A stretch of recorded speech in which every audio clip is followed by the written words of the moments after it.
परंतु गंगा मैया कैसे पापों को धोती हैं?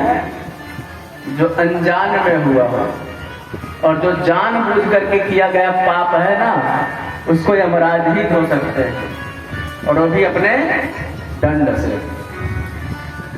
तो गंगा मैया के किनारे पहुंच गए। समस्त ऋषि मुनि महात्माओं को पता चला कि हमारे सम्राट को 7 दिन में मरने का श्राप लग गया है। तो सारे ऋषि मुनि महात्मा सब महाराज परीक्षित के पास आए, गंगा मैया के किनारे। अत्रिर वसिष्ठश्च वनः शरद्वान् अरिष्टनेमिर्भृगुरंगिराश्च। अत्रि वशिष्ठ च्यवन बड़े बड़े ऋषि मुनि महात्मा, पराशर, गौतम सब आए। और इतने संतों को जब आते हुए महाराज परीक्षित ने देखा तो प्रसन्न हो गए कि आज मुझे श्राप नहीं लगा है, मुझे एक ऋषि कुमार का आशीर्वाद मिला है, इतने संतों का दर्शन हो रहा है, मैं वैसे ही पाप मुक्त हो गया। गोस्वामी जी ने कहा है, संत मिलन को जाइए तज माया अभिमान, ज्यों ज्यों पग आगे बढ़े कोटि यज्ञ समान। संतों से जब कोई मिलने जाता है तो ज्यों ज्यों एक एक कदम आगे बढ़ाता है संत की तरफ, तो मानो 1-1 करोड़ यज्ञ करता जाता है। और कहीं संत चल करके आए किसी के पास तो सोचिए कितना पुण्य मिल सकता है, हम लोग कल्पना तक नहीं कर सकते। प्रसन्न हो गए महाराज, समस्त ऋषियों मुनियों का आतिथ्य सत्कार किया। और उसके बाद महाराज परीक्षित ने समस्त ऋषि महात्माओं से पूछा, महाराज 7 दिन में मरने वाले प्राणी को क्या करना चाहिए? कोई कुछ बता नहीं पा रहा, सब विचार कर रहे हैं कि आखिर 7 दिन में जो मरने वाला है वो क्या करे जिससे उसका कल्याण हो जाए। आपस में चर्चा कर ही रहे थे कि उन सभी के बीच में श्री सुखदेव जी का प्रादुर्भाव हो गया। तत्रा भवद् भगवान व्यासपुत्र।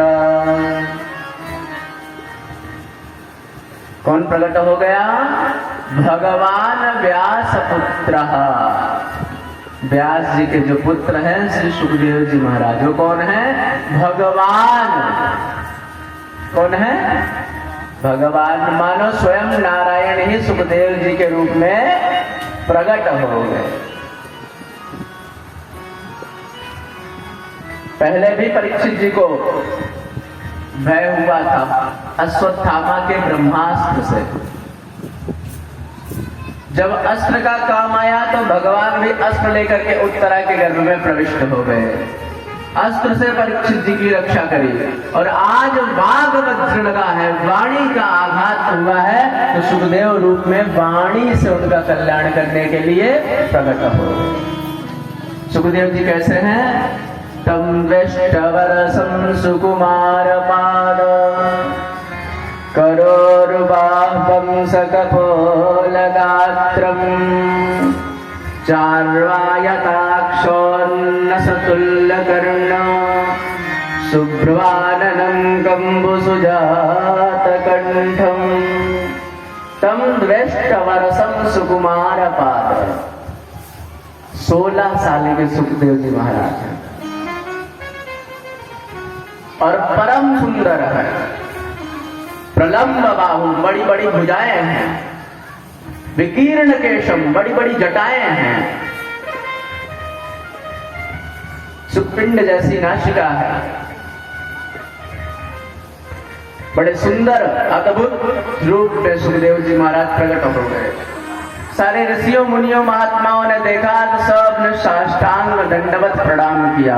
और जैसे ही परीक्षित जी ने देखा कि 16 साल के एक बच्चे को हजारों हजारों वर्ष के ऋषि मुनि महात्मा प्रणाम कर रहे हैं, दंडवत कर रहे हैं, तुरंत परीक्षित जी को विश्वास हो गया कि हो न हो निश्चित इन्हीं महात्मा के द्वारा मेरा कल्याण होगा।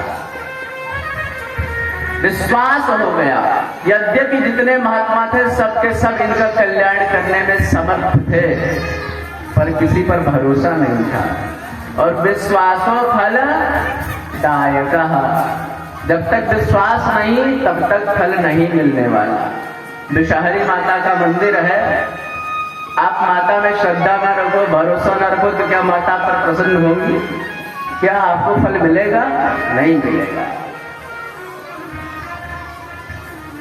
तो विश्वासो गुरु वाक्येषु स्वस्मिन् दीनत्व भावना, विश्वास होना बहुत बड़ी बात है।